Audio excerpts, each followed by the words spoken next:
जय हिंद दोस्तों, स्वागत है आपका आपके अपने परिवार में। कैसे हैं आप लोग, बताइए। बढ़िया हैं। राधे राधे भाई, राधे राधे।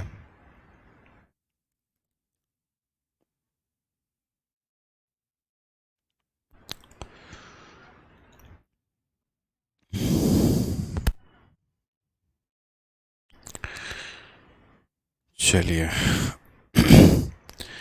सारे के सारे बच्चे लाइव आ चुके हैं, बहुत शानदार। कहाँ तक हम लोगों ने सवालों को कर लिया था, ये बताइए मुझे एक बार। शायद हमारे कुछ ही सवाल बाकी थे, उसके बाद हमारा ये टॉपिक ख़त्म हो जाने वाला था और उसके बाद नेक्स्ट क्लास से हम डिस्काउंट पढ़ने वाले थे, मुझे जहाँ तक ध्यान है।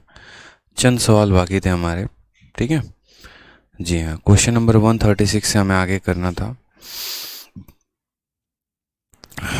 चलिए, सत श्री अकाल भाई, कैसे हैं आप लोग? बहुत अच्छे। आ जाइए। तो क्वेश्चन नंबर 135 तक हम लोगों ने सभी सवालों को देखा था, उन्हें बनाया था बढ़िया तरीके से, सभी सवालों को समझा भी था। अब हमें क्वेश्चन नंबर 136 से आगे करना है, ठीक है।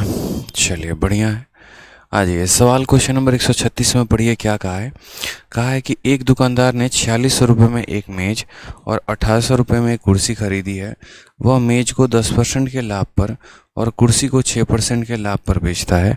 कुल लाभ का प्रतिशत ज्ञात करें। कुल लाभ का प्रतिशत कितना होगा? आप इस सवाल को मेरे भाई यहाँ पर क्या कर सकते हैं, तो एलिगेशन के माध्यम से आप यहाँ पर इस सवाल को बना सकते हैं, या फिर इस सवाल को आप एलिगेशन के अलावा, ठीक है, जो बेसिक मेथड हो गया, आप उससे बना सकते हैं। आशीष फोगाट कहते हैं कि सर मैंने आपके शीट को 4 बार लगा लिया है, बहुत ही अच्छा कॉन्फिडेंट महसूस हो रहा है मुझे। अब इसके बाद मुझे और क्या करना चाहिए ताकि यहाँ पर जो है हम और क्वेश्चन लगा पाएँ? तो मेरे भाई, आप मैथ्स का जो ई बुक है, जो हमने आपको मैथ्स की ई बुक दी है, आप उस ई बुक को लगाइए। उसमें सभी के सभी जो नए सवाल हैं, जो लेटेस्ट सवाल हैं, आप उन्हें प्रैक्टिस करिए अच्छे तरीके से, आपको और भी कॉन्फिडेंस महसूस होगा, ठीक है। तो आ जाइए, इस वाले सवाल को हम देखते हैं। तो हम यहाँ पर बोलेंगे कि सर देखिए, हमने एक टेबल को ख़रीदा है, एक चेयर को ख़रीदा है। टेबल को हमने 10% के फ़ायदे पर ख़रीदा है, तो यहाँ पर टेबल का प्रॉफिट, यहाँ देखो, एक तरफ हम टेबल लिखेंगे, एक तरफ हम चेयर लिखेंगे। टेबल को 10% का प्रॉफिट है तो 10% कह दिया। चेयर पर हमारा 6% का प्रॉफिट है तो 6% कह दिया। दोनों पर ओवरऑल हमारा x% का है तो x% कह दिया, ठीक है। और उसके बाद यहाँ पर कहा टेबल की कीमत हमारी कितनी है, 4600, तो यहाँ रख दिया 4600। और चेयर की कीमत हमारी 1800 है तो यहाँ रख दिया मेरे भाई 1800। लीजिए, आप इसको सॉल्व कर लीजिए एलिगेशन लगा के। समझ गए? टेबल पर जितने का लाभ है, चेयर पर जितने का लाभ है, टोटल पर हमारा लाभ है, और ये टेबल और चेयर का यहाँ पर जो है वो अनुपात दे रखा है।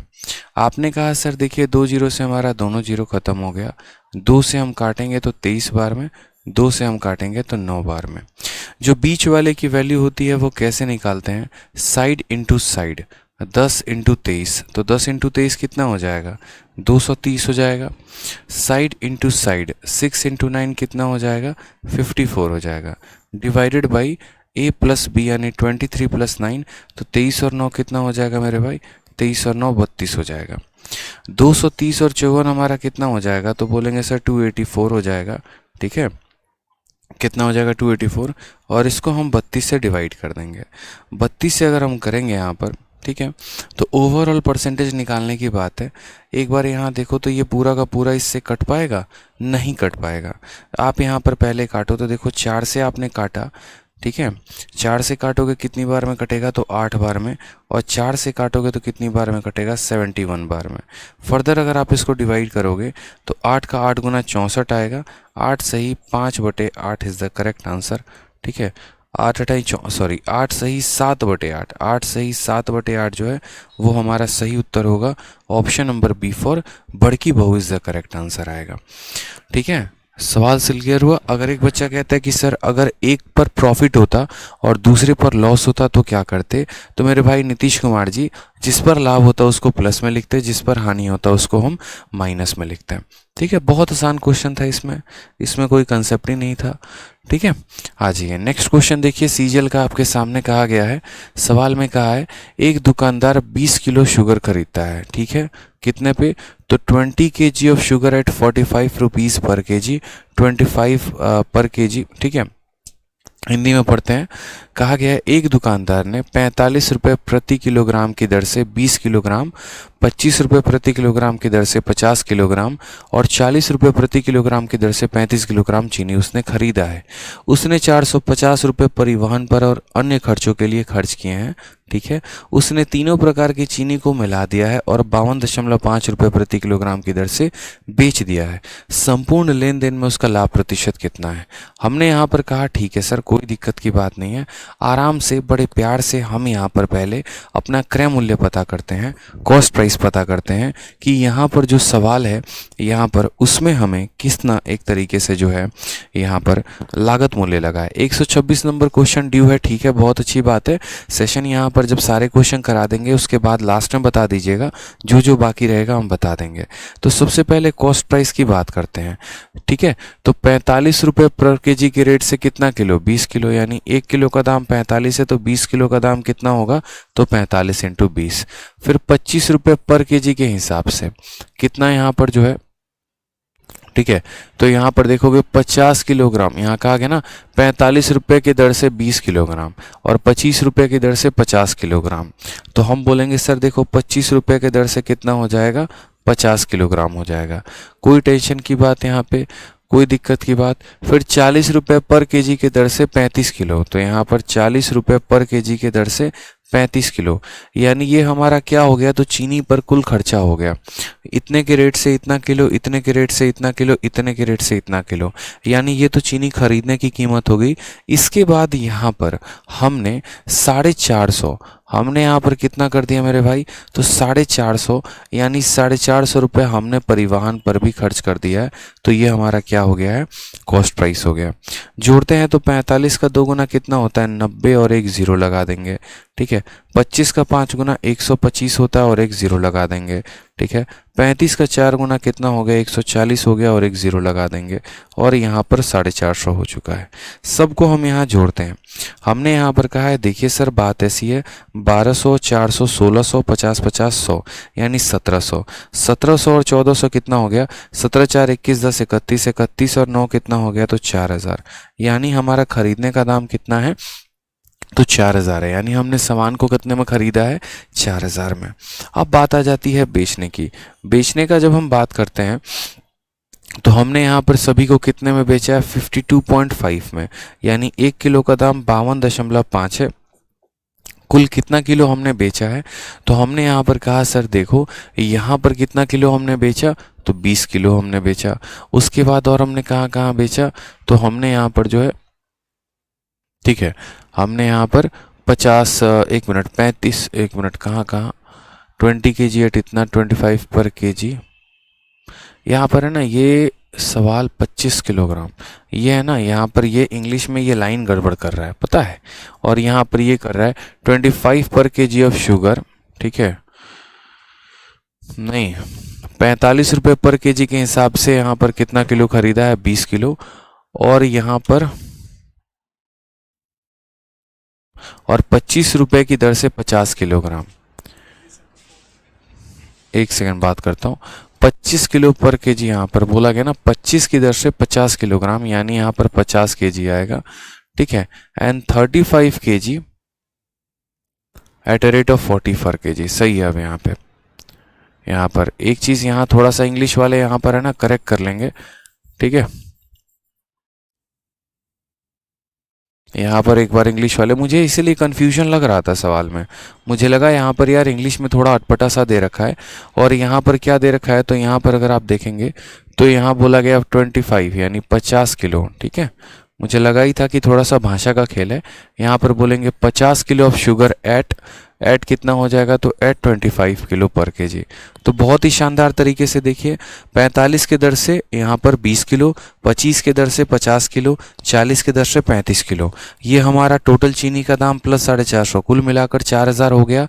अब यहाँ बेचने की बात करते हैं, 52.5 के दर से कितना किलो, तो 20 किलो, उसके बाद यहाँ पर 50 किलो, और उसके बाद यहाँ पर मेरे भाई कितना किलो, तो 35 किलो। इन सब को जोड़ देंगे तो 50, 20, 70, 70 और 35 कितना हो गया, तो बोलेंगे सर 105। कोई दिक्कत की बात, 20, 50, 70 और 35 कितना, 105 किलो। 1 किलो को हम इतने में बेच रहे हैं तो 105 किलो को कितने में बेचेंगे, दशमलव हटा दिया, नीचे 10 आ गया। ठीक है, आराम से इसको मल्टीप्लाई कर लो, कोई दिक्कत की बात नहीं। 5 से 2 बार में काटेंगे, 5 से 21 बार में काटेंगे। मल्टीप्लाई 21 का 5 गुना 105 होता है, 105 का 5 लिख दिया, हाथ में कितना आ जाएगा, 10 आ गया आपका। ठीक है, 21 का 2 गुना 42, 42 और 10 52 का यहाँ पर 2 रखो, हाथ में आपका 5 आ गया है। 21 का 5 गुना कितना हो गया, 105, 105 और 5 कितना हो जाएगा, 110, और भाग कर देंगे लास्ट में इसको किससे, 2 से। यहाँ पर आप इसका कॉस्ट प्राइस देखिए तो बोलेंगे सर 2 का 5 गुना और 5 गुना, ये 55 बार में, 1 बार में, 2 बार में, यानी 5512.5। सामान खरीदा था 4000 का, बेच दिया हमने इतना में। हमसे यहाँ पूछा गया है, ठीक है, हमसे यहाँ पर पूछा गया है, और हमसे यहाँ क्या पूछा गया है, तो हमसे यहाँ पूछा गया है, ठीक है, हमसे यहाँ पूछा गया कि बताइए कितने परसेंट का प्रॉफिट हुआ। तो 4000 में से आप देखो यहाँ पर 1512 रुपये का हमें प्रॉफिट हुआ है, 1512.5 का प्रॉफिट। और कितने के ऊपर हुआ है, 4000 के ऊपर। तो यहाँ पर क्या करेंगे, 4000 और इंटू कितना कर देंगे दोस्त, तो इंटू यहाँ पर कर देंगे 100। दशमलव हटा देंगे तो नीचे हमारा एक और 10 आ जाएगा। 1010 से एक 2 जीरो खत्म हो गया है। ठीक है, पूरी संख्या को 4 से भाग करके 2 दशमलव लगा दो। ठीक, यहाँ पर 400 आपका देखो, तो यहाँ पर 4 का आपका कितना गुना आ जाएगा, तो यहाँ तो कुछ तो गड़बड़ है दया, कुछ तो गड़बड़ है, हमने यहाँ कुछ तो गड़बड़ की है। ठीक है, हाँ देख लेते हैं एक बार यार। एक दुकानदार ने 45 रुपये प्रति किलोग्राम की दर से 20 किलो खरीदा है, 25 प्रति किलोग्राम की दर से 50 किलोग्राम खरीदा है, और 40 रुपये प्रति किलोग्राम की दर से 40 रुपये प्रति किलोग्राम की दर से 35 किलोग्राम चीनी खरीदे। 400 परिवहन और अन्य खर्चों के लिए खर्च कर दिया। ठीक है, हम एक बार अपना जोड़ घटाव भी देख लेते हैं। 25 25 125, 35 70 70 140 हो गया हमारा टोटल। 12 4 16 17 17 4 21 31 31 और 9 4000 आ चुका है। और अब हम यहाँ पर 52.5, उसने तीनों प्रकार के चीनी को मिलाकर 52.5 की दर से बेच दिया, यानी 52 पॉइंट दर के दर से बेच दिया। कितना किलो चीनी उसने खरीदा था, ठीक है, तो उसने यहाँ पर 20 किलो यहाँ खरीदा था, 50 किलो यहाँ खरीदा था, और 35 किलो यहाँ खरीदा था, यानी 20 और 50 70 70 और 35 105, यानी 52.5 को 105 के साथ गुना किया तो हमारा यहाँ पर इतना आ गया। सर 25 किलो होगा मेरे भाई, कहाँ पर 25 किलो होगा, मुझे बताओ तो सही पहले, यहाँ पर कहाँ पर 25 किलो होगा बताओ, आप मुझे बताओ ना, कहाँ पर होगा 25 किलो, आप बताओ पहले। ठीक है, यहाँ पर अगर आप देखेंगे तो फिर आपने कहा सर 2 जीरो से 2 जीरो खत्म। ठीक है, 4 का 3 गुना 12 आ चुका है हमारा, एक बार सॉल्व तो कर लेने दो पहले। अरे यार 25 किलो रहेगा सेकंड स्टेप में, हिंदी पढ़ते नहीं है क्या आप लोग, यहाँ पर हिंदी जरा पढ़िएगा क्या लिखा हुआ है, 25 किलोग्राम प्रति किलोग्राम की दर से 50 किलोग्राम, या तो फिर उल्टा होगा, या फिर देखो जो डेटा है जिस तरीके से अरेंज है ना कि 25 किलोग्राम प्रति की दर से 50 किलोग्राम, सही है, कोई दिक्कत की बात नहीं है।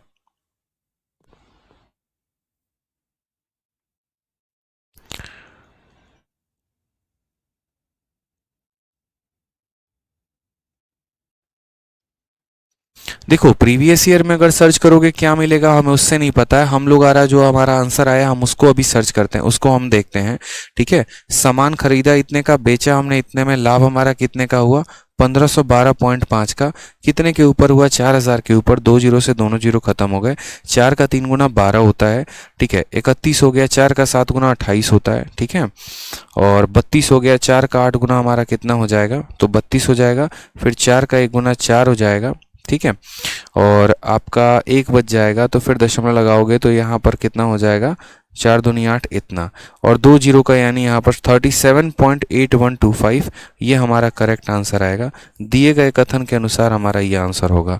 अगर इसमें मानो एग्जामिनर ने कुछ क्वेश्चन में चेंज किया होगा तो हमें उससे कोई फर्क नहीं पड़ता है, ठीक है। जैसे जैसे सवाल बदलेगा वैसे वैसे इसका आंसर बदलेगा। ये सारे ऑप्शंस हमारे गलत हैं, ये सारे ऑप्शंस को हम गलत मानते हैं।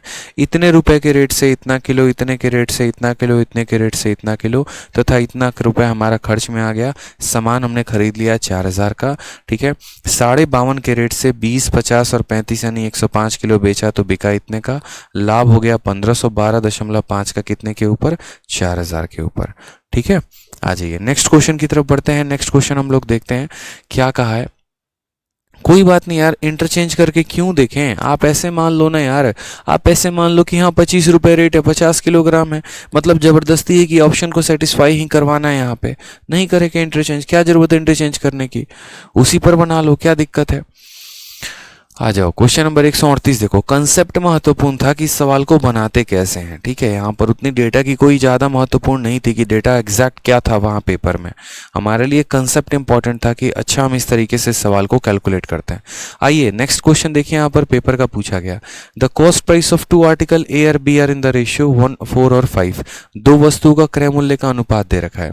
कहा गया है while selling these article the shopkeeper gain 10% on article A and 20% on article B and difference of their selling price is 480, the difference in the cost price of A and B is। A और B का क्रय मूल्य का अंतर हमसे पूछा गया। हमने कहा यार ये भी कोई सवाल है, आप मुझे बताओ। सबसे पहले आपको मैं इस सवाल को बता रहा हूँ। तो यहाँ पर कॉस्ट प्राइस का हमारा रेशियो 4 और 5 का है, तो हम ऐसा कर लेते हैं कि ये हमारा आर्टिकल ए है, ये हमारा आर्टिकल बी है। यहाँ पर हमारा CP लिख देते हैं, यहाँ पर हम SP लिख देते हैं। आप यहाँ पर देखिए तो आप बोलेंगे सर आर्टिकल का अनुपात 4 और 5 का है। हमने कहा यार देखो सवाल को सॉल्व करने का तरीका क्या है, तो हम यहाँ पर ये करते हैं कि इसको हम 400 मान लेते हैं, ठीक है। तो ये हमारा 400x हो गया और ये हमारा 500 हो गया, ताकि हम सवालों को आसानी से सॉल्व कर पाएं, ठीक है। उसके बाद कहा गया कि शॉपकीपर को 10% का फायदा होता है ए पर, यानी अगर इस पे 10% का फायदा होता है तो इसको बेचेगा कितने में। तो आप बताओ 400 का 10% कितना होता है? 40, यानी इसको 40 ज़्यादा में बेचेगा तो कितने में बेचेगा? 440 में बेचेगा। बताओ यहाँ पे 10% ज़्यादा में बेच रहा है मेरे भाई, तो 10% की वैल्यू कितनी हो गई? 40 नहीं हो गए यहाँ पे, बताओ। उसी तरीके से मेरे भाई यहाँ बात करते, फिर मत पूछना सर 440 कहाँ से आ गया, ठीक है। यहाँ पर इसका 110% है, यहाँ पर 20% का फायदा होता है बी में, इसका 20% कितना है? 500 का 20% कितना है? तो 100 होता है। कैसे निकाला? तो देखो 500 का 20% यानी 500 इंटू 20/100 यहाँ पे, तो 20 का 5 गुना 100, यानी इसको 100 ज़्यादा में बेचा तो कितने में बेचा? 600 में बेचा। यानी इस वस्तु को 400 में खरीदा था, 440 में बेचा, इस वस्तु को 500 में खरीदा था और 600 में बेचा है। कहा गया difference in their selling price is 480, यानी ये जो 480 रुपये हमें दिए गए हैं ये हमारा क्या है? तो इन दोनों के सेलिंग प्राइस का अंतर है, इन दोनों का डिफरेंस कितना है? तो 600 में से 440 घटा दीजिए, 600 में से 440 घटा देंगे तो कितना आ जाएगा? 160x, यानी जो दिया गया है वो कितने का वैल्यू है? 160 का मान है। और हमसे क्या कहा गया? इन दोनों का डिफरेंस बताओ, किसका? कॉस्ट प्राइस का। तो कॉस्ट प्राइस का डिफरेंस कितने का है? तो 100x की वैल्यू, यानी कितने की वैल्यू निकालनी है? 100x की। यानी हमें 160 का मान दिया है, 100 का मान निकालना है, ठीक है। x से हमारा x खत्म हो जाएगा, 16 से हमारा 3 बार में 3 इंटू 100 कितना हो जाएगा?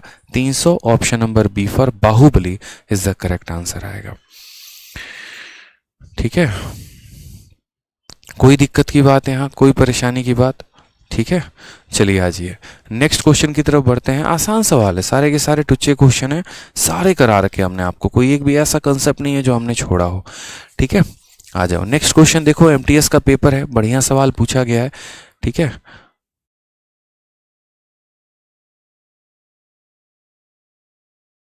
सोना 2 करके आ जाइए question number 139। An article is sold at a profit of 25%. If both the cost price and selling price of the article are increased by 200, then profit percentage is 20. What is the original cost price of the article? ये वाला भी concept हमने आपको पढ़ाया है बहुत ही अच्छे तरीके से, अगर आपको पता होगा तो। आप यहाँ बोलेंगे सर देखिए समान बात ऐसी है यहाँ पर कि हम यहाँ पर CP मानते हैं और हम यहाँ पर SP मानते हैं, ठीक है। किसी वस्तु को हमने यहाँ कितने में खरीदा है, तो किसी वस्तु को सर हमने खरीदा है 100x में, ठीक।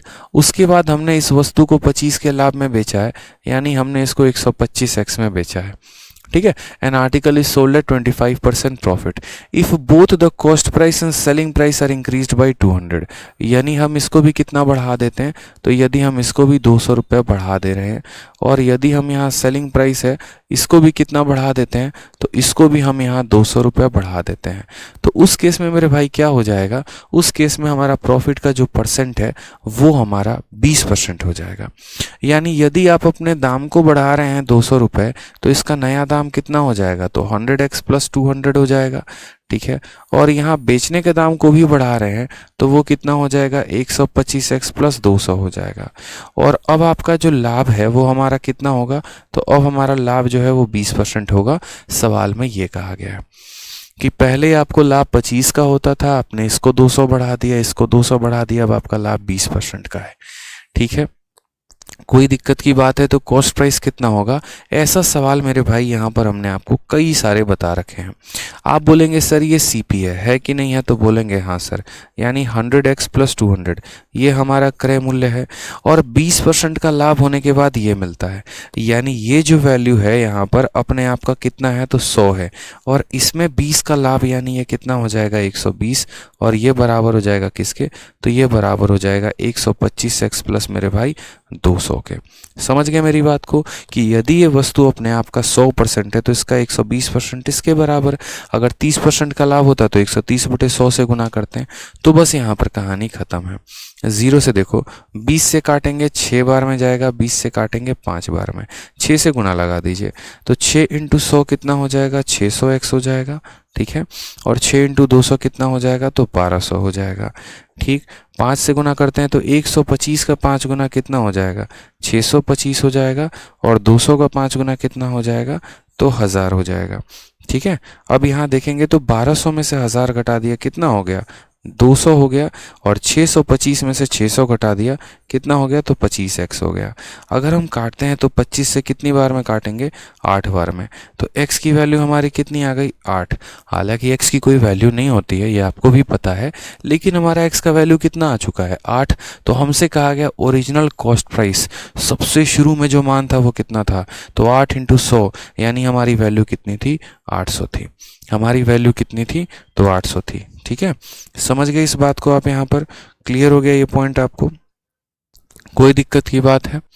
तो आपने यहाँ सामान की कीमत मानी, फिर आपने उसको बेच दिया 25% के लाभ पे, दोनों को आपने 200 से बढ़ा दिया और सॉल्व किया।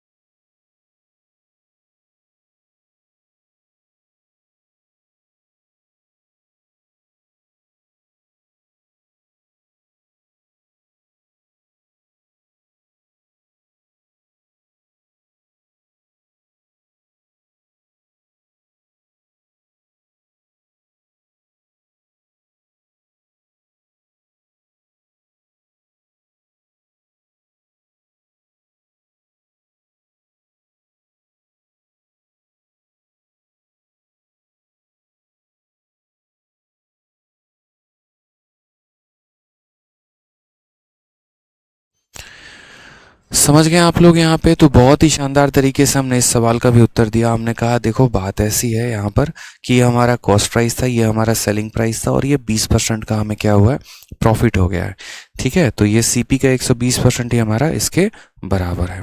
कोई दिक्कत की बात है,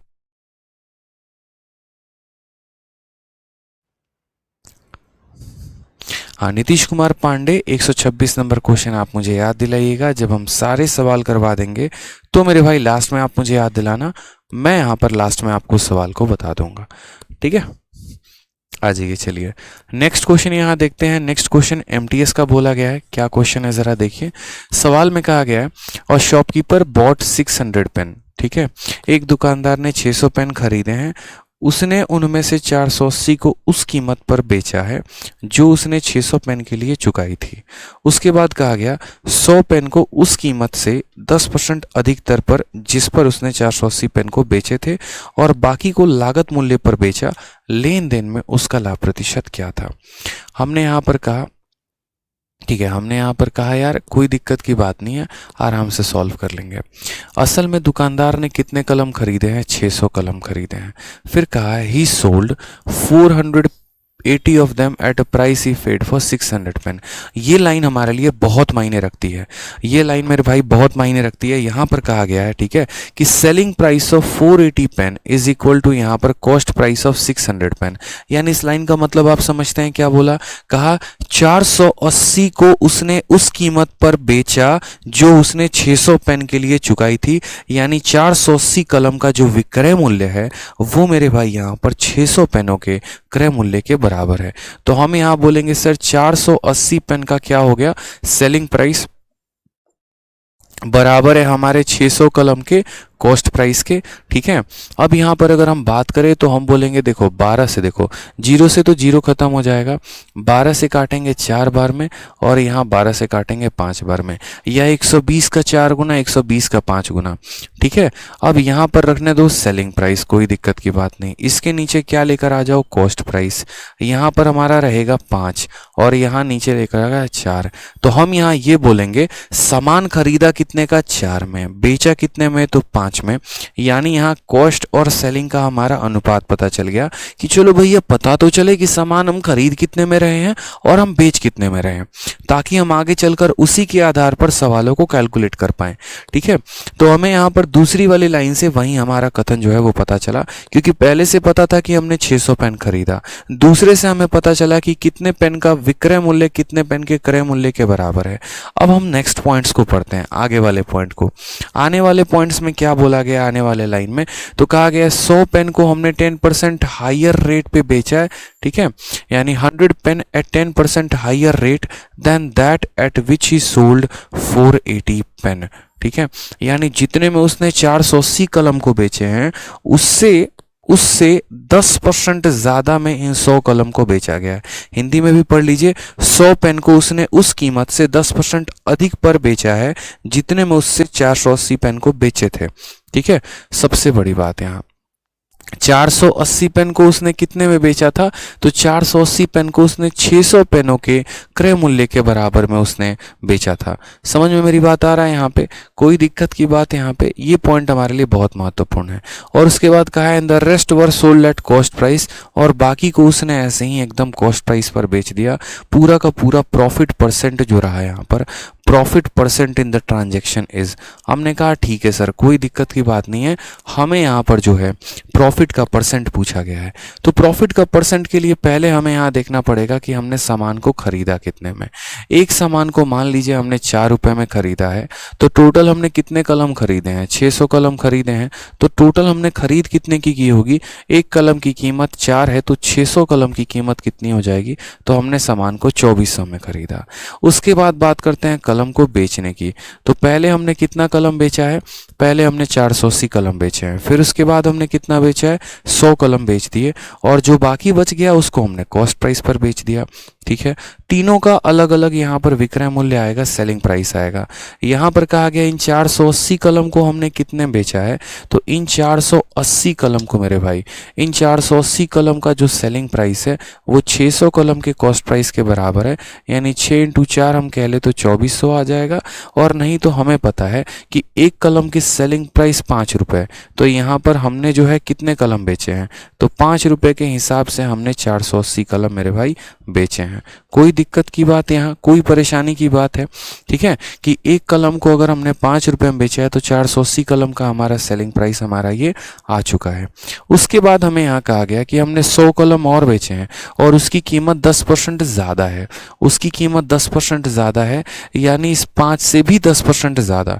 ठीक है, तो यानी अगर ये 5 हमारा 100% का मान है तो हमें तो यहाँ पर 110% की मान निकालनी है।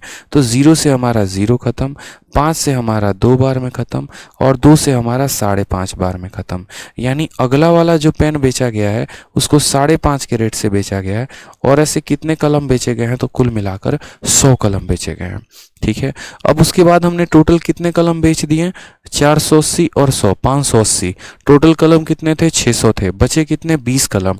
उस 20 कलम को हमने क्रय मूल्य पर बेचा है, यानी 4 के हिसाब से 20 कलम। मुझे पता है, अब मैं आपको एक एक लाइन समझाता हूँ। ठीक है, अब हम आपको एक एक लाइन समझाते हैं कि असल में क्वेश्चन में था क्या। क्वेश्चन में ऐसे दिया गया था कि आपने के 600 कलम खरीदें। ठीक है, उसके बाद यहाँ पर कहा गया he sold 480 of them at price he paid for 600 pen. यानी 480 कलम का जो सेलिंग प्राइस था वो 600 कलम के कॉस्ट प्राइस के बराबर था। तो यहाँ से एसपी और सीपी का आपने रेशियो पता कर लिया कि यदि हम कलम को 4 में खरीद रहे हैं तो बेच कितने में रहे हैं, 5 में बेच रहे हैं। उसके बाद जो सबसे पॉइंट इंपॉर्टेंट था वो ये था कि 100 पेन को हम 10% हाइयर रेट पे बेच रहे हैं जितने में हमने 480 कलम को बेचा है। 480 कलम को हमने किस रेट पर बेचा था, तो 480 कलम को हमने 5 रुपए के रेट पर बेचा था। यानी 5 रुपए के हिसाब से हमने देखो, तो अब हमारा सीपी कैसे हो गया, एक कलम की कीमत 4 रुपए, तो 600 कलम की कलम हमारा 2400 हो गया। विक्रय मूल्य की बात करते हैं तो एक कलम को 5 में बेच रहे हैं तो 480 को हम इतने में बेचेंगे। अब जितने में हमने जिस रेट पे इस पे बेचा इससे 10% ज्यादा, आपको भी पता है 5 का 10% 0.5 होता है। यानी अगले कलम को 5.5 में बेचेंगे और 5.5 के हिसाब से कितने कलम बेचेंगे, तो 100 कलम बेचेंगे। टोटल मेरे भाई यहाँ पर कितने हो चुके, 480 और 100 580 कलम हो चुके। बचा कितना, 20 कलम। और बोला गया है, ठीक है, and the rest were sold at cost price. जो बच गए उनको यहाँ पर खरीद के दाम पर बेचा गया। यानी यहाँ पर जो बच गए, यानी 20 कलम बच गए, उनको 4 के रेट से बेचा गया। बस यहाँ पर यही पॉइंट बोला गया है कि जो बाकी यहाँ पर जो ये 100 कलम थे ना, इससे 10% के ज़्यादा के रेट पर बेचा गया। यानी अगर 500% की वैल्यू है तो उसका 110% निकाला जो कि 5.5 आया, यानी इसको 5.5 में बेचा गया है। समझ गए मेरी बात को, बस यहाँ पर यही सवाल में था और कुछ नहीं था। ठीक, अब हम जरा यहाँ सवाल को देखें तो हमने यहाँ पर कहा कि सेलिंग प्राइस देखो, तो जब आप यहाँ देखो 400 का 5 गुना 2000, 80 का 5 गुना कितना हो जाएगा, 400। यानी इनको गुना करेंगे तो कितना आ जाएगा, 2400 हमारा आ जाएगा। दशमलव से एक जीरो का नाश हो जाएगा, 55 इंटू जीरो हमारा 550 हो जाएगा। और यहाँ पर कितना हो जाएगा, तो हमारा 80 हो जाएगा। ठीक है, कोई दिक्कत की बात यहाँ पे, 2400 और 500 2900। ठीक है, और 80 और 50 130, 2900 में 130 जोड़ देंगे तो बोलेंगे सर 3030 हो जाएगा। ये हमारा इसका वैल्यू है। हमने सामान खरीदा कितने में, 2400 में।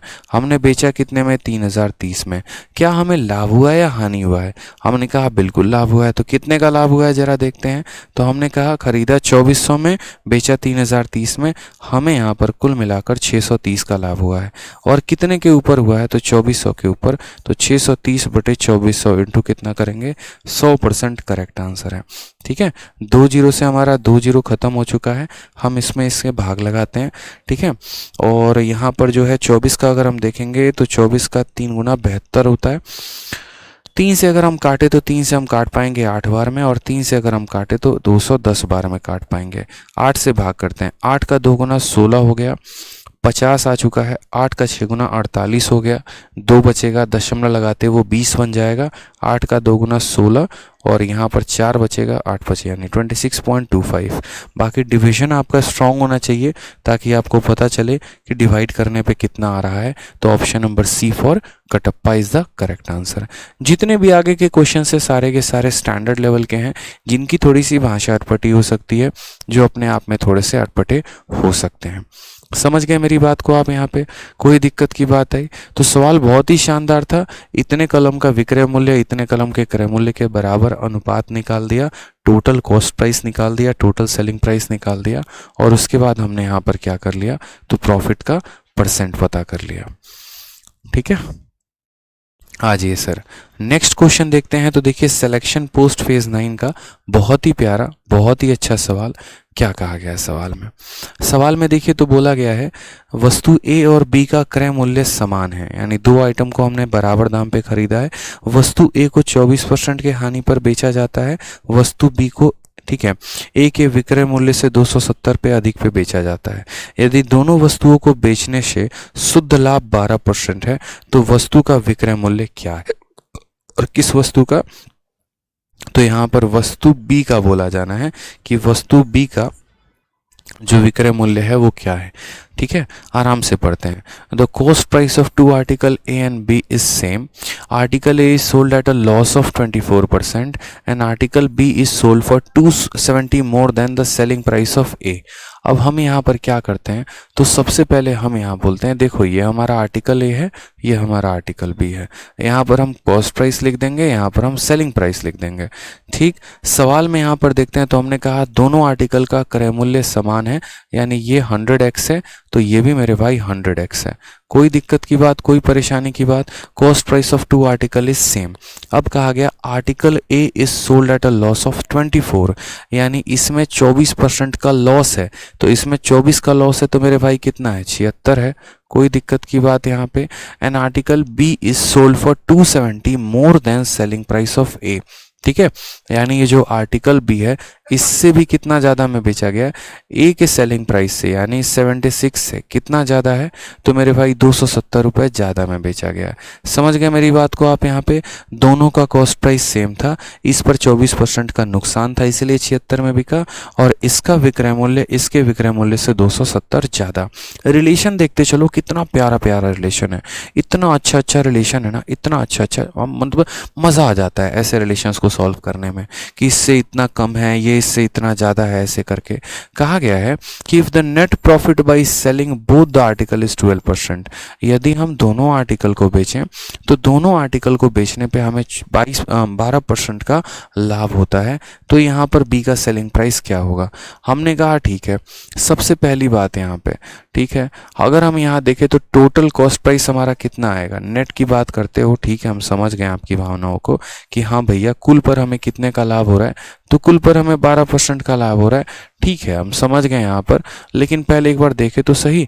तो हमने यहाँ पर ये कहा कि देखो दोनों का जो टोटल कॉस्ट प्राइस है वो हमारा कितना है, तो 100 और 100 हमारा 200 हो गया। और दोनों का सेलिंग प्राइस का अगर हम बात करें तो 76 का यहाँ पर दोगुना कितना हो जाएगा? तो बोलोगे सर यहाँ 6 6 12, ठीक है, इतना x प्लस यहाँ पर कितना हो जाएगा? 270। ये हमारा टोटल कॉस्ट प्राइस है, ये हमारा टोटल सेलिंग प्राइस है।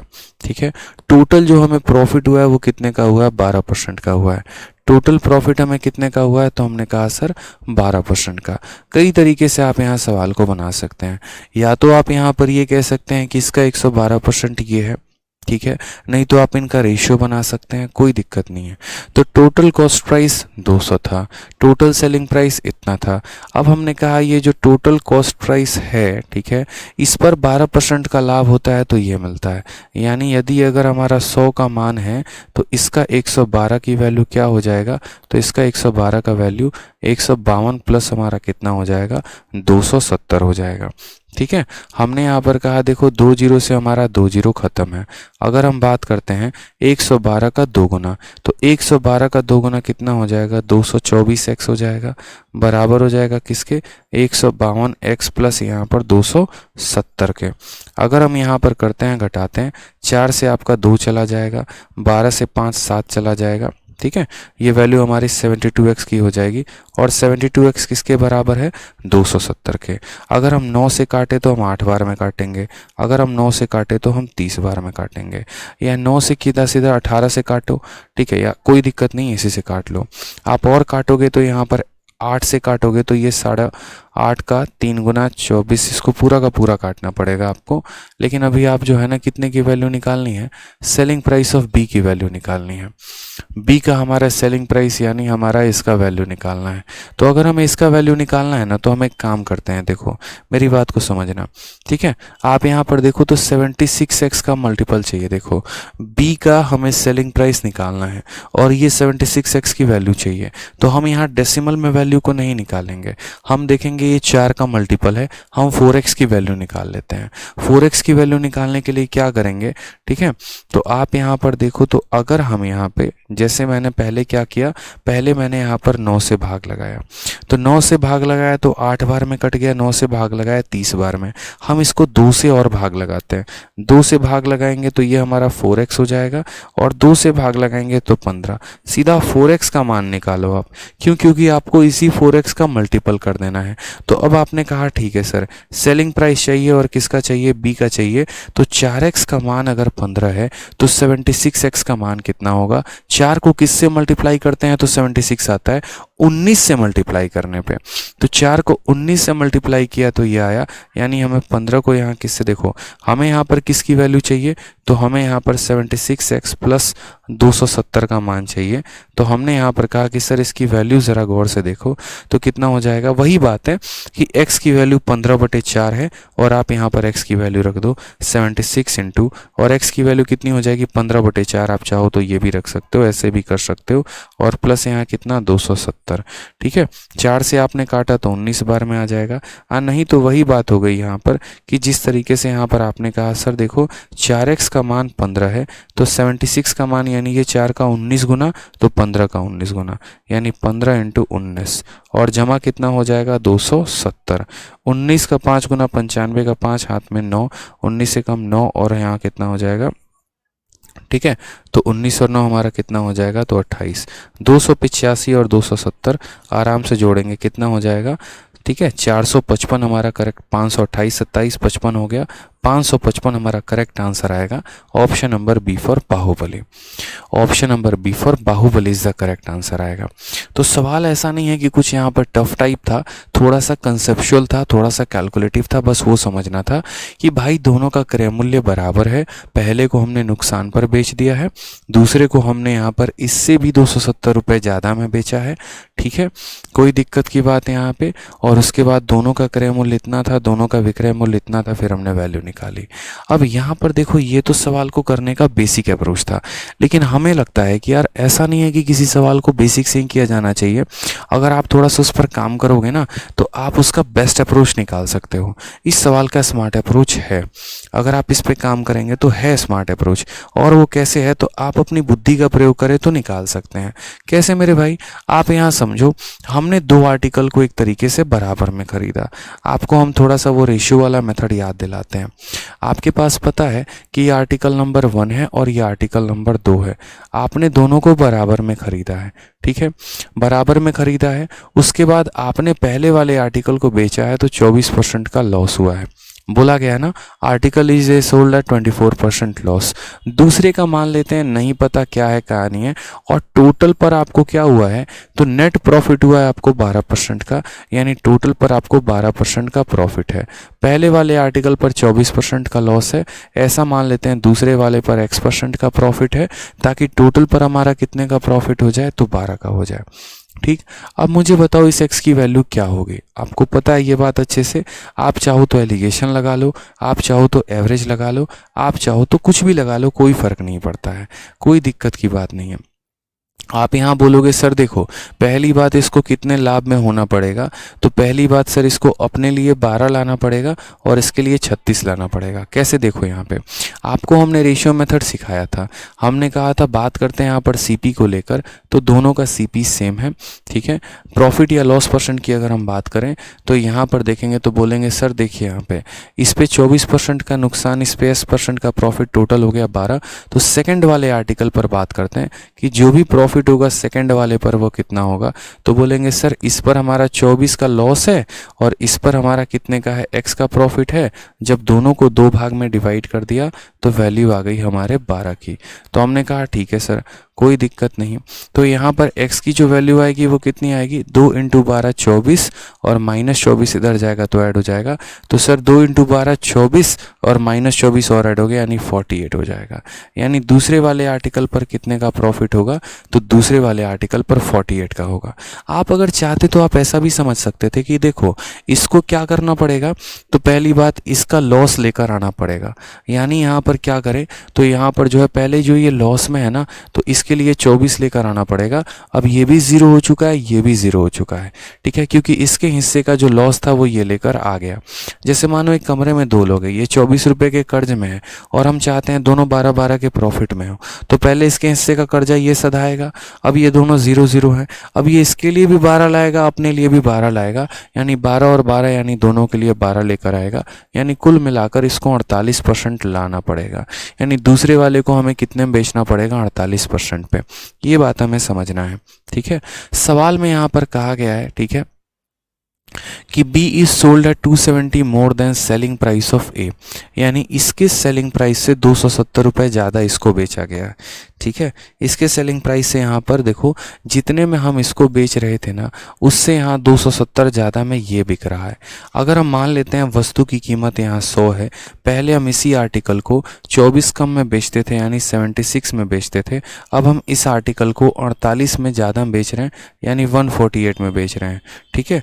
तो हम यहाँ पर वही बात कह रहे हैं कि पहले हम यहाँ 24 कम में बेच रहे थे, समझिएगा, और अब हम इस आर्टिकल को 48 ज़्यादा में बेच रहे हैं। तो पहले की तुलना में कितना ज़्यादा है? यानी यहाँ पर जो हमारा 270 रुपये दिया गया है, ये 270 क्या है? तो इन दोनों का अंतर है। यानी यहाँ से यहाँ जाने में कितना लगा? तो 48 और 24 मतलब 72, यानी ये जो दिया गया 72 का मान है। और हमें पता क्या करना है? तो selling price of article B, यानी यहाँ पर इस 148 की वैल्यू पता करनी है, तो हम 148 से गुना कर देंगे।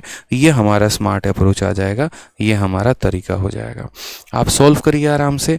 आप बोलेंगे सर देखो यहाँ 9 से काटोगे तो आपका 8 बार में कटेगा, 9 से काटोगे तो 3 बार में कटेगा, 4 से काटोगे तो यहाँ 2 बार में कटेगा, 4 से काटोगे तो 4 का 3 गुना 12 होता है और 4 का 7 गुना 28 होता है। 2 से काटोगे तो कितनी बार में? 15 बार में।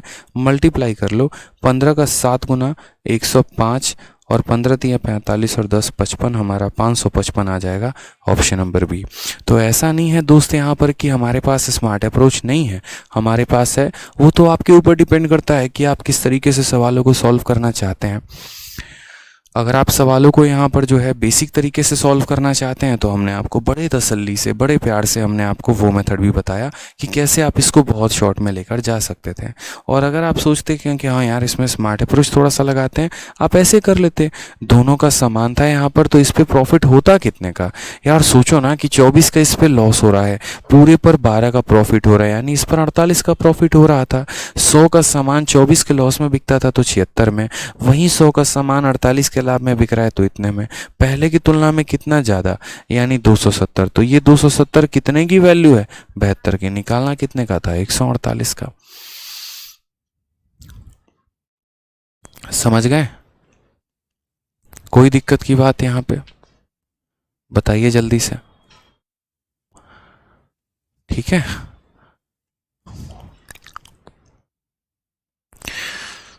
चलिए आ जाइए। डॉली कहती हैं सर x बराबर 48 कैसे आया? डॉली जी आप एक बात बताइए, इस आर्टिकल पर हमको 24 का लॉस हुआ है, इस आर्टिकल पर हमको x का प्रॉफिट हुआ है, टोटल 2 आर्टिकल हैं तो 2 से डिवाइड कर दिया तो पता चला एवरेज इसका 12 का आ रहा है, तो यहाँ पर x की वैल्यू 48 नहीं आ जाएगी? बताइए,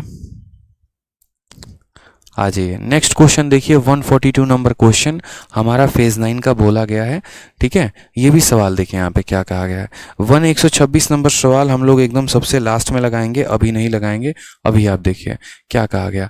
a shopkeeper fixes the selling price of an article 20% above cost price. एक दुकानदार किसी वस्तु को 20% अधिक अंकित करता है। If the cost price increases by 20% and he increases the selling price by 16%, तो प्रॉफिट परसेंट कितने का है? आसान सवाल है ये, बहुत ही टुच्चा सवाल, कोई दिक्कत की बात नहीं है। हमने यहाँ पर कहा देखो, यहाँ पर सबसे पहले बात करते हैं तो ये हमारा सीपी हो चुका है और ये हमारा एसपी हो चुका है। सवाल में क्या बोला है कि एक दुकानदार एक वस्तु का एक विक्रय मूल्य उसके लागत मूल्य से 20% अधिक निर्धारित करता है। मान लो कि अगर 100 में खरीदा था तो 20% अधिक यानी कितने में निर्धारित करेगा? 120 में करेगा, ठीक। If the cost price increases by 20%, यदि ये दाम 20% से बढ़ जाए, यानी 100 में 20 का बढ़त कितना हो जाता है, 120 हो जाता है। And he increases the selling price by 16%, और यदि ये हमारा 16% से बढ़ जाए, ये हमारा कितने से बढ़ जा रहा है, 20% से, और ये हमारा कितने से बढ़ रहा है, 16% से। ठीक है, यानी ये जो 120 है यहाँ पर, या तो इसका 16% निकाल के इसमें हम जोड़ देंगे, नहीं तो बोलेंगे ये जो 120 है अपने आप में यानी 100 का मान है, हमें तो 16% बढ़ा देना है, यानी हमसे 116 की वैल्यू पूछी गई है। अगर हम काटें यहाँ पर तो हम कह सकते हैं सर देखो 0 से 0 ख़त्म, मल्टीप्लाई कर दो। ठीक है, जैसे 12 × 6 72 का 2 हाथ में 7, 12 एकम 12 और 7 19 का 9 हाथ में 1, 12 एकम 12 और 13, और 10 से भाग कर देंगे 139.2, यानी कितने में बिका, तो 139.2 में। ठीक है, तो ये वाला आर्टिकल इतने में बिका है, ये वाला आर्टिकल हमारा इतने में बिका है, कोई टेंशन की बात, सॉरी माफ़ करना, ये वाला आर्टिकल खरीदा 100 में था, बिका 120 में था, ये वाला आर्टिकल खरीदा 120 में, बिका इतने में। कहा गया पूरा का पूरा प्रॉफिट और परसेंट जो होगा वो कितने का। बच्चा भी यहाँ पर बता देगा, बोलेगा यहाँ खरीदे कितने का, 100 का, यहाँ कितने का खरीदे, 120 का, दोनों मिलाकर कितना हो गया, 220 हो गया। यहाँ कितने का बेचे, 120 का, और यहाँ कितने का बेचे, इतने का, दोनों को जोड़िए यहाँ पर तो आपका आ जाएगा 252.259.2। तो अब हमसे बोला गया बताओ प्रॉफिट परसेंट। आपने 220 का सामान खरीदा है, आपने उसको इतने बेचा है, बताइए ना आपको प्रॉफिट कितने का है। तो आप बता सकते हैं आराम से, सर 220 के आर्टिकल को इतने में, यानी 39.2 का प्रॉफिट। आपको दिख रहा है ना 39.2 का, इसमें से इसको घटा दिया, 39.2 आया कितने के ऊपर, तो 220 के ऊपर, और इंटू कितना कर देंगे, तो 100 कर देंगे। ठीक है, दशमलव हटा देंगे तो नीचे आपका एक और 0 आ जाएगा, कोई दिक्कत, 0 और 0 से हमारे 2 0 ख़त्म हो चुके हैं। अब यहाँ पर हम काटते हैं बड़े आराम से।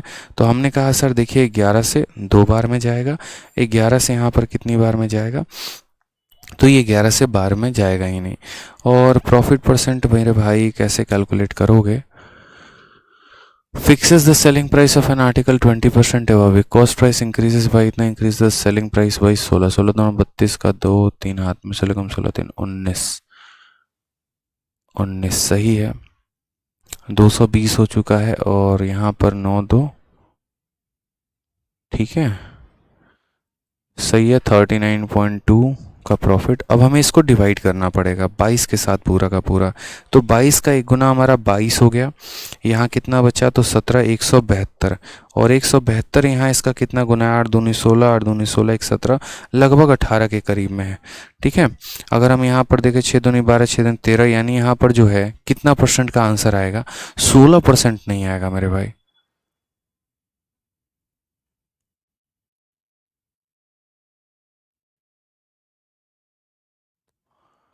कहा गया shopkeeper fixes the selling price of an article 20% above it cost price if cost price increases by 20%।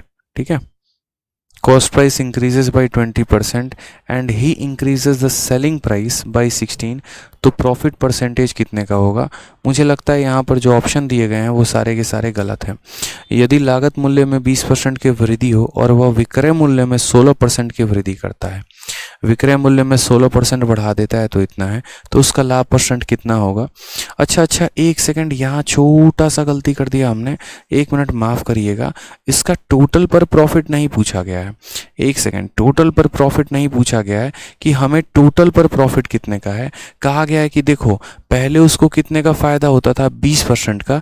बस अब आप यहाँ ये बता दो कि अब जब वो 120 के आइटम को इतने में बेच रहा है तो उसको कितने का प्रॉफिट है, ये पूछा गया है।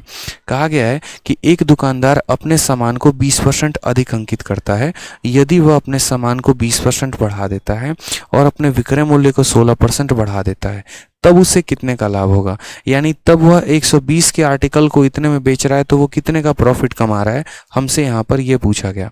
हमने कहा ठीक है सर, प्रॉफिट का परसेंट ही तो आपने पूछा है, आप बताइए 120 के सामान को हम इतने में बेच रहे हैं तो हमें कितने का प्रॉफिट हो रहा है। तो बोलेंगे सर देखो यहाँ पर 19.2 रुपीज़ का प्रॉफिट हो रहा है, इसमें से इसको घटा देंगे इतने का प्रॉफिट, कितने के ऊपर, तो 120 के ऊपर, इंटू कितना कर देंगे यहाँ पर, तो 100 कर देंगे, दशमलव हटा दिया तो नीचे कितना आ गया, 0 आ गया। ठीक है, एक और दो से एक और दो खत्म, 12 से काटते हैं तो 12 से 1 गुना 12 और 12 का 6 गुना 72, 16% आएगा। Option number B for Baahubali correct answer आएगा। हमें ऐसा लगा कि हमारा एग्जामिनर हमसे ये पूछने की कोशिश कर रहा है कि पूरा लेन देन में उसको कितने का प्रॉफिट हुआ। अगर पूरे लेन देन की बात करता तो सवाल में यहाँ मैंशनड होता हिज ओवरऑल प्रॉफिट या लॉस, हालांकि क्वेश्चन में कहीं पर भी ऐसा मेंशन नहीं था। इसी वजह से हमने यहाँ ये कहा कि देखो बाद में अब उसे कितने का प्रॉफिट हो रहा है, यानी इतने के आर्टिकल को इतने पर बेच रहा है, यानी कितने का प्रॉफिट, 16% का प्रॉफिट। ठीक है, कोई दिक्कत की बात है यहाँ पे? चलिए, बहुत शानदार। अब यहाँ पर देखते हैं नेक्स्ट क्वेश्चन 143, हालांकि लास्ट क्वेश्चन है हमारा ये, इसके बाद हमारा 126 जो है हम वो कर लेंगे।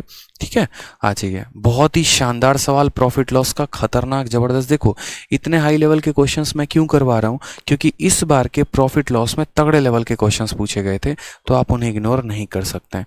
सवाल में यहाँ पर क्या कहा है, सवाल में मेरे भाई यहाँ कहा है the cost price of article X and Y is same. X और वाई का जो हमारा क्रय मूल्य है वो सेम है। ठीक है, article X is sold at 20% profit and Y is sold at 126 less than selling price of x. If net profit by selling both the article is 14%, what is the cost price of each article? यहाँ पर हमने आपको वही वाला बात हो गया, ये क्वेश्चन नंबर 143 जो है ना, ये क्वेश्चन नंबर 143 141 का फोटोकॉपी है। आप अगर यहाँ देखिए तो 141 में भी पढ़िए the cost price of two article is same, और ए को हम 24% के लॉस में बेचते हैं। उसी तरीके से यहाँ पर cost price of two article is same और ए को हम 20% के प्रॉफिट में बेचते हैं। फिर उसके बाद यहाँ पर देखिए 141 में तो आपसे यहाँ कहा गया था कि B is sold for 270 more than selling price of A, B को 270 रुपये ज़्यादा में बेचा गया है। ठीक है, तो यहाँ पर बोला गया है, यहाँ इस वाले में देखिए तो वाई को 126 रुपये कम में बेचा गया है। ठीक, उसी तरीके से यहाँ पर क्या कहा गया था कि यहाँ नेट प्रॉफिट 12% का है, तो यहाँ पर जो नेट प्रॉफिट है वो हमारा कितने का है, 14% का है। और क्वेश्चन नंबर 141 को इसीलिए मैंने दो तरीके से एक्सप्लेन किया था, एक आपका बेसिक मॉडल हो गया था और एक आपका स्मार्ट अप्रोच हो गया था। उसी तरीके से आप क्वेश्चन नंबर 143 को खुद से बनाएंगे। ठीक है, बहुत ज़रूरी है 143, और आप इसको खुद से ट्राई करेंगे, ये हम आपको नहीं बताने वाले हैं, ये आपका खुद का काम है और आपको ये खुद से करना है। क्योंकि सर देखो ना, एक क्वेश्चन तो हम आपको इस कैटेगरी पर बता दिए ना, और उस क्वेश्चन को एक नहीं दो मेथड से बता दिए, तो अब अगर एक क्वेश्चन तो आपका प्रैक्टिस करना बनता है, नहीं तो आप कैसे सीखोगे बताओ। तो इसीलिए आप उसको प्रैक्टिस करेंगे। अब आ जाइए एक और सबसे लास्ट और तगड़ा सवाल, क्वेश्चन नंबर 126। ठीक है, ये सवाल सबसे ज़्यादा आपके नाक में दम किया होगा, ये मैं कहता हूँ।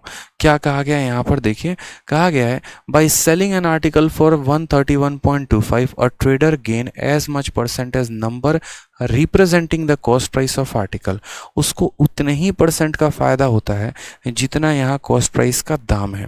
ठीक है, in order to earn 40% profit at what price should he sell the article. थोड़ा देर में वो ठंडा करेगा, अभी ऑन किया है। तो हमने यहाँ पर कहा, मान लेते हैं इस सवाल को थोड़ा सा देखो, असल में इसका एक फॉर्मूला आता है, लेकिन मेरे भाई फॉर्मूला से यहाँ पर जो है ना आप इसको सॉल्व नहीं कर पाओगे। क्यों? क्योंकि फॉर्मूला आपको याद ही नहीं होगा पेपर में। मुझे पता है ये फॉर्मूला कितना कंफ्यूजिंग है, तो हम इसको थोड़ा सा यहाँ पर थोड़ा बेसिक थोड़ा स्मार्ट अप्रोच मिलाकर हम आपको बताते हैं। तो हमने यहाँ पर कहा, मान लीजिए यहाँ पर जो हमारा CP है वो कितना है, x है। ठीक है, तो यहाँ पर क्या कहा गया है, यहाँ पर कहा गया देखो इसमें सबसे जानदार जो एकदम बोलते हैं ना एकदम जान है इस पूरे सवाल का, इस पूरे सवाल का जान एक लाइन में अटका है, वो लाइन पढ़ो। कहा गया यहाँ पर gains as much percent as the number representing the cost price. ये जब पहली बार ये सवाल आया था ना, पूरा सिस्टम हिला दिया था इसने। सवाल को कई बार यहाँ लोगों को पढ़ना पड़ा, समझना पड़ा, दिया क्या था, बट इतना ही था कि मेरे भाई उसको उतने ही परसेंट का प्रॉफिट होता है जितना कॉस्ट प्राइस है। जैसे अगर मानो कॉस्ट प्राइस का दाम 10 रुपये है तो इसको 10% का प्रॉफिट होगा। कॉस्ट प्राइस अगर 100 रुपये है तो इसको 100% का प्रॉफिट होगा। कॉस्ट प्राइस 500 रुपये है उसको 500% का प्रॉफिट होगा। यानी जितना यहाँ नंबर दिया गया उतना ही परसेंट का प्रॉफिट होगा, ये बात कहा गया है। तो हमने कहा कि अगर उसका कॉस्ट प्राइस x है तो प्रॉफिट कितना होगा, तो x% होगा। यही बात कि by selling an article for इतना a trader gain as much percent as the number representing cost price of article. तो ये हमारा कॉस्ट प्राइस है, ये हमारा प्रॉफिट है, और सेलिंग प्राइस हमारा कितना दे रखा है, तो मेरे भैया यहाँ सेलिंग प्राइस देखो गौर से, तो सेलिंग प्राइस हमें बोल रखा है कि हमने उस आर्टिकल को 131.25 में बेचा है। कोई दिक्कत की बात यहाँ पे। अब आपको पता है कॉस्ट प्राइस भी दिया है, सेलिंग प्राइस भी दिया है, प्रॉफिट का परसेंट भी दिया है। रिलेशन लिख सकते हैं नहीं लिख सकते हैं बताइए? बोलेंगे बिल्कुल लिख सकते हैं। तो लिख सकते हैं, तो देखिए आप बोलेंगे सर सामान की कीमत कितने की है, x की है, और ये सामान अपने आप में कितना परसेंट है, तो 100% है। इस सामान को हम लाभ पर बेच रहे हैं, कितने के, तो x% के, यानी 100 + x की वैल्यू जो है वो हमें दी गई है, और वो कितना है 131.25। क्योंकि आपको पता है जैसे मान लीजिए 10% का प्रॉफिट होता तो क्या बोलते हैं, 100 की वैल्यू है 110 का मान दिया है। 20 का फायदा होता तो क्या बोलते, 100 की वैल्यू है 120 का मान दिया है। उसी तरीके से यहाँ पर हमें यह सवाल बताना है। हमने कहा ठीक है सर, कोई टेंशन की बात है, कोई टेंशन की बात नहीं है, यहाँ परसेंट हटा दीजिए, क्योंकि ऊपर वाला परसेंट नीचे वाले के परसेंट को काट देगा। जब यहाँ से दशमलव हटाएंगे तो नीचे आपका 100 आएगा, ये 100 इस 100 का सर्वनाश कर देगा। ठीक है, मल्टीप्लाई करिए तो x इंटू 100 हमारा कितना हो जाएगा, 100x हो जाएगा, और x इंटू एक्स कितना हो जाएगा, x² हो जाएगा, बराबर हो जाएगा 131.25 के। ठीक है, थोड़ा सा अगर हम इसको सॉल्व करेंगे तो बोलेंगे x² प्लस यहाँ पर 100x और -13125 बराबर हो जाएगा 0 के। एक क्वाड्रेटिक इक्वेशन बनेगा। इस इक्वेशन में हमें x का मान निकालना है। अब यहाँ पर यार x का मान निकालना है तो कैसे निकालेंगे? आपको भी पता है कि हमें दो ऐसी संख्या सोचनी पड़ेगी जिनको जोड़ने पर 100 आ जाए और गुना करने पर ही आ जाए। अब 131.25 यहाँ पर थोड़ा सा अगर आप सोचो तो आप ज़रा सोचो, यहाँ पर ये किसी का कुछ स्क्वायर का कंसेप्ट लग रहा है। ठीक है, कुछ लग रहा है कि यार किसको गुना किया जाए तो 131.25 आएगा, नहीं लगता ना, तो आप इसको डिवाइड करते जाओ। आपके मन में शंका हो रही है तो आप फैक्टर बनाओ इसके, कोई टेंशन नहीं है, आप 5 से डिवाइड करो। 5 का 2 गुना 10, 31, 6 गुना 30, 2 गुना यहाँ 10 हो जाएगा 5, 2625 आ रहा है। अभी भी नहीं समझ में आ रहा, आप इसको और डिवाइड करो। देखो सबसे आसान तरीका यहाँ पर क्वाड्रेटिक इक्वेशन को सॉल्व करने का कि लास्ट वाली जो संख्या है ना उसका फैक्टर बनाते चलते हैं। 5 का 2 गुना 10, 6 गुना 30, 2 गुना 10, 5 गुना इतना, फिर 5 से 5 बार में कितना 25, 2 बार में कितना 10, और फिर मेरे भाई यहाँ पर देखो 5 बार में 25 हो जाएगा, 2 बार में 10 हो जाएगा, फिर 5 बार में इतना, फिर 525 है। अभी भी नहीं समझ में आ रहा और भाग करो, कोई टेंशन नहीं है, 5 से भाग करो 125 बार में। ठीक है, कोई टेंशन की बात। ये 125 आपको भी पता है कि 125 यहाँ पर फिर 5 से 25 जाएगा, फिर 5 से 5 जाएगा, फिर 5 से 1 जाएगा। अब यहाँ पर आप देखो तो आपको इनको इस प्रकार से मल्टीप्लाई, देखो आपको यहाँ पर ऐसा करना है कि संख्याओं को चूज करना है कि जिनको मल्टीप्लाई करने पर मेरे भाई इतना आ जाए। लेकिन ये संभव है क्या? ठीक है, हमें दो ऐसी संख्या लेनी है जिनको जोड़ने पर हमारा 100 आ जाए और उन्हें मल्टीप्लाई करने पर 131.25 आ जाए, और एक संख्या हमें पॉजिटिव माननी होगी, एक नेगेटिव माननी होगी। ठीक है, यहाँ पर यानी हम यहाँ पर देखेंगे तो बोलेंगे सर देखो 5 × 5 × 5 125। ठीक है, 125 का ये हमारा क्या है, स्क्वायर है।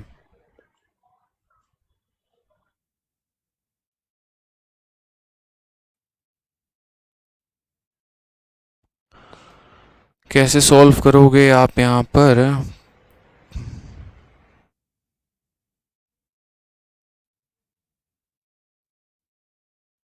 हम यहाँ एक बार गुना करेंगे, एक बार मैं देख रहा हूँ यहाँ पर 125 नहीं 105, कहाँ पर हमने थोड़ा गड़बड़ किया है क्या कुछ? अच्छा अच्छा अच्छा, यहाँ पर हमने डिवीजन में गलती कर दिया ना, मुझे लग ही रहा था। यहाँ पर 5 से एक बार में 5 जाएगा, और 5 का 5 गुना 25 होता है। फिर यहाँ 5 से काटो तो 21 बार में जाएगा। ठीक है, और फिर यहाँ से काटेंगे तो 3 से हमारा 7 बार में जाएगा, और 7 से हमारा 1 बार में जाएगा। ये हमारे फैक्टर बन चुके हैं। अब हमें इन फैक्टर्स को इस तरीके से रिप्रेजेंट करना है, और इस तरीके से यहाँ पर करना है कि इनको मल्टीप्लाई, हेलो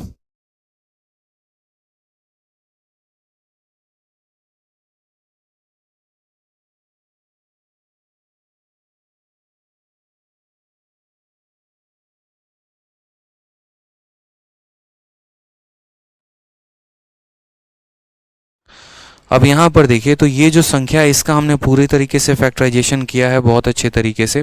पहले 5 से भाग किया, फिर 5 से भाग किया, फिर 5 से भाग किया, फिर 5 से 21 बार में, 3 से 7 बार में, 7 से 1 बार में। अब हमें क्या करना है कि इन फैक्टर्स को इस प्रकार से सोचना है कि मेरे भाई इनको मल्टीप्लाई करने पर ये आ जाए और इनको जोड़ने पर 100 आ जाए। इसके मल्टीप्लिकेशन में एक माइनस का साइन है, इसका मतलब यहाँ पर दो संख्याएं हैं, एक संख्या पॉजिटिव है और एक संख्या नेगेटिव है, तभी पॉजिटिव को जोड़ा गया है तो यहाँ प्लस आया और पॉजिटिव को गुना किया गया तो माइनस आया। जो पॉजिटिव वाली संख्या है वो बड़ी है, तभी तो प्लस में से माइनस घटाने पर प्लस आ रहा है। समझ गए मेरी बात को? अब हमने कहा ठीक है सर, हम ऐसी 3 संख्याओं को पकड़ते हैं। ठीक, अब यहाँ देखते हैं तो 5 इंटू 5 इंटू 5 125 यहाँ पे, और 7 इंटू 5 35, 35 का 3 गुना 105। यहाँ तक दूर दूर तक कोई संबंध नहीं बनता है। और अगर हम कोई रिलेशन देखें तो हम बोलेंगे देखो 5 इंटू 5 25, ठीक है, और 25 को अगर हम मान लो यहाँ पर गुना करते हैं किसके साथ, तो 25 को हम 3 के साथ गुना करते हैं तो 75 होता है। और 5 इंटू 5 25, 25 का 7 गुना 175 होता है। बहुत शानदार, हमारा रिलेशन मिल चुका है।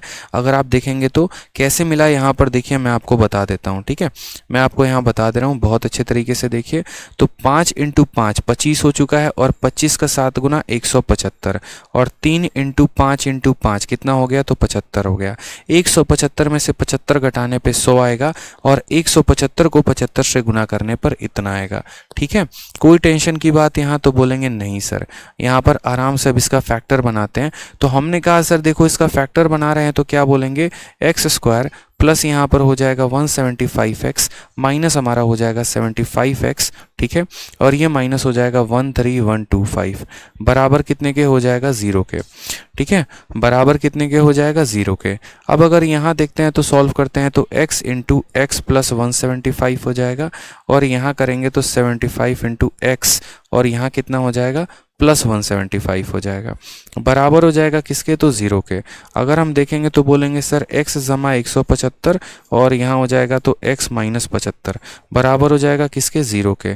यहाँ पर x की वैल्यू नेगेटिव आएगी जो कि हम नहीं लेंगे, और यहाँ पर x की वैल्यू पॉजिटिव आएगी जो कि हम ले लेंगे।